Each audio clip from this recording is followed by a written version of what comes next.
So it's day 4 and we've got the plywood, and this is the plywood that's going to line the top of the bed, giving us our bed base, and also for the bulkhead divider, which is going to divide off the front from the back. I'm going to put a window in the middle, so we're going to have to cut out a section here, and we're also going to have to cut down on the end here so it matches this shape and it can fit in there nicely. We're not going to leave it touching the wall, we're going to leave it a little bit off, but then we're going to put some expandable foam down the seam, which is going to stop any airflow coming through from the cab into the back of the van. A nice easy way to mark up complex curves like this without using some sort of fancy tool is just use your finger as a gauge. So start off at the furthest point from the wall, which is here, and then I'm going to use my finger as a guide. So as I run up, we're going to get a nice line which shows us the curve of where we want to be. This has given us our rough contour line of what we need to cut out in order to get the plywood to sit almost flush against the outside of the van. Unfortunately, I haven't brought my jigsaw, which would have been the perfect tool for this job and for cutting around tight angles. However, I have got my circular saw and an angle grinder with a sanding bit on. Circular saws are really good at cutting straight lines, but they're not so good at cutting curves.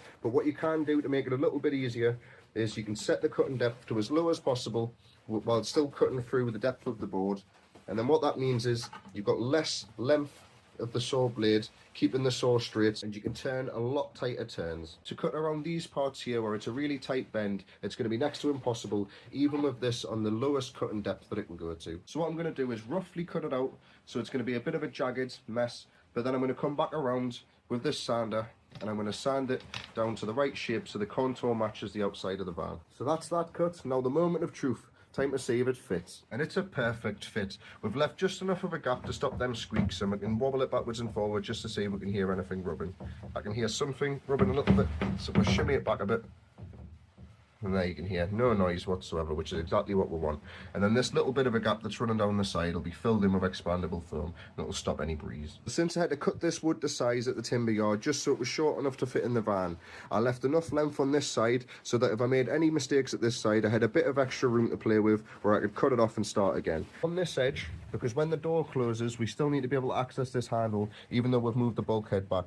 I'm going to cut the wood off down here along this post and make a custom shaped piece that's going to go down here, and it's going to allow you to still be able to reach in and grab the door handle to open the door. Now that side's cut, we need to nail it in.